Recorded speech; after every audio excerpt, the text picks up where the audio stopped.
Joining us today, final day of this hot week in August in the state of Mississippi. It's our pleasure to welcome now J.T. Mitchell, the news director here at SuperTalk Mississippi News.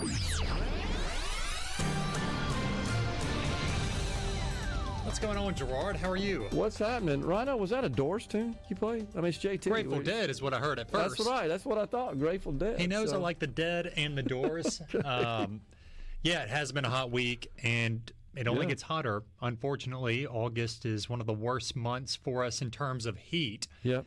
And to further ruin your day, we lose about 40 minutes of sunlight throughout the month. Okay. Yeah, this is the month when you start noticing that it gets darker a little early, and that, of course, progresses till we fall back. And then we make it worse by switching the clock, right? Exactly, and go back to standard time. But let's do elections in the state of Mississippi. Let's talk about that first. We had special elections due to redistricting this past Tuesday. The results are in. Tell us about it. That's right, and we covered it hard. So hopefully everybody out there listening tuned into us. If not, I invite you to the next election and then every election afterward, because we're doing live updates on air. We're doing live updates online, on social media.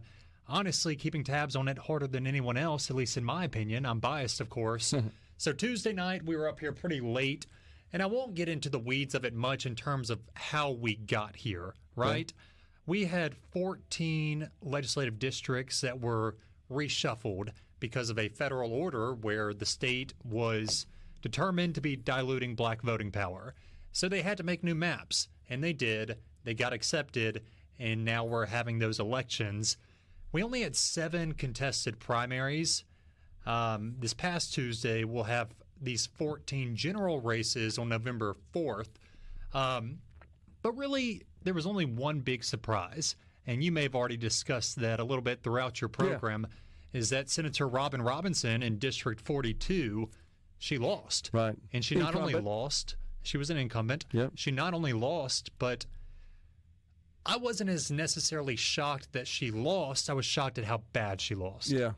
Don Hartness, who was a Republican challenger, not to mention there was a third Republican challenger, her own brother, right. RJ. Don Hartness got 70+% of the votes. Yep. And I thought that was kind of shocking.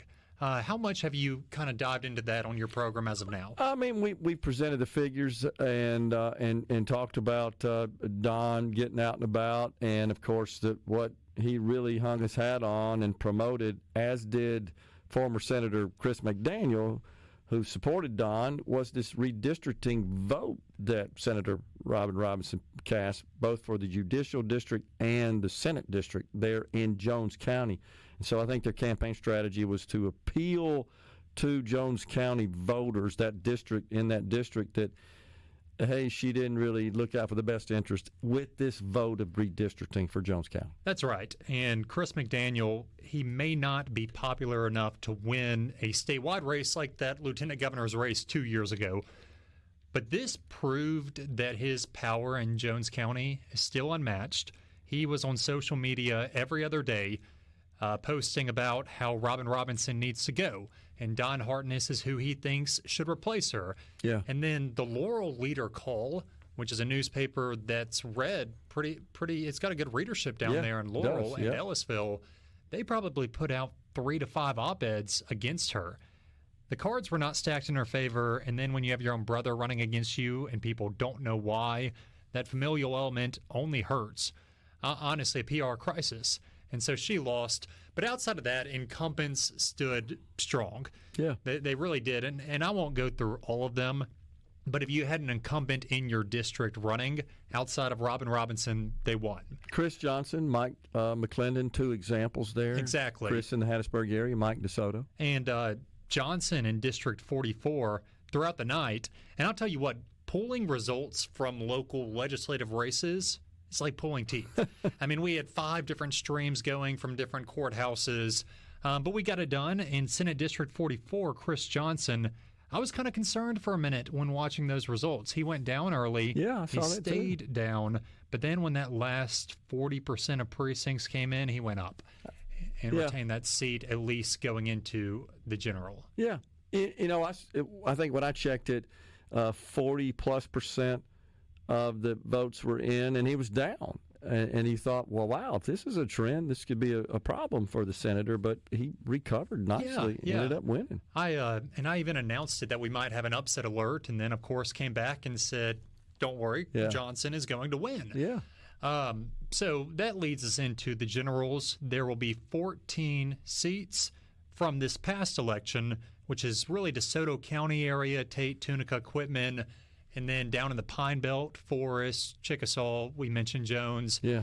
But then we're going to have two other special elections, which is the Clarksdale area for the House and the Jackson area, a portion of Madison for the Senate, also on that ballot because Orlando Payton became mayor of Clarksdale and John Horn, mayor of Jackson. And so really just my PSA is go to the Secretary of State's website. If you need direction, we give it to you at supertalk.fm and find out if you have an election. Yeah, that's a good point. And because turnout was bad. I agree. And I would say the Secretary of State, they've done a good job of improving the tool set available. It's the y'all vote, MS. is a good site. It tells you everything you need to know to get ready and to cast your vote. I can't really explain the apathy. It grinds my gears. It's crazy. I don't get it. Because, in my opinion, and Gallo and I used to get after this all the time, if you don't vote, you really have no reason to complain. You have no right to complain. And so go use that tool. Once again, it's y'allvote.ms. Figure out if you have an election and go vote. Yeah. That way, if the person you want to win loses, you can complain all year long until the next election. Yeah, that's totally true. All right, so talk about this West Nile situation, the West Nile virus. Yeah, so we got word this morning from the Department of Health that the first death spurring from a West Nile virus case has happened. Wow. And it's always said we do not have an identity, gender, age. We do know the person lived in Washington County. I've also seen an uptick in West Nile cases, or at least bites, in Rankin County. So this happened this morning. It's about a week earlier than the first death of last calendar year. Last year, I think 8 people died from West Nile. Wow. This year, I don't know what we're going to end up at, but to make sure that number stays low, there's plenty you can do. And it's easy. Wear the mosquito repellent. Okay. Remove standing water from outside your homes. Those mosquitoes love nasty water that builds up in your ceramic pot or wheelbarrow or whatever it is outside your house. Just common sense stuff. And so that was a very unfortunate announcement to get this morning. But we had to report on it. You would think that what has been a very rainy year, and particularly a rainy summer, honestly, that is contributing to this. No doubt. And it'll be sunny at 9 a.m., not a single cloud in the sky, and then it's raining by 10. Yeah. It's the darndest thing. Yeah. I even removed some sitting water outside my house recently. I had a cooler out there. Okay. I built up in kind of the creases. And so just do stuff like that and wear repellent. You'll be safe. Yeah. Well, the sitting water, I know, I was always under the impression that is a problem as far as spawning new mosquitoes. Yes, you will have an entire colony outside the Gibbert home if you leave sitting water. I get it. So the state has had a significant focus on economic development. The governor touts this all the time. He should. We've scored some huge wins. I went to a breakfast concerning that in Madison County this morning, and our keynote speaker was Haley Fasackerty for energy, talking about economic development.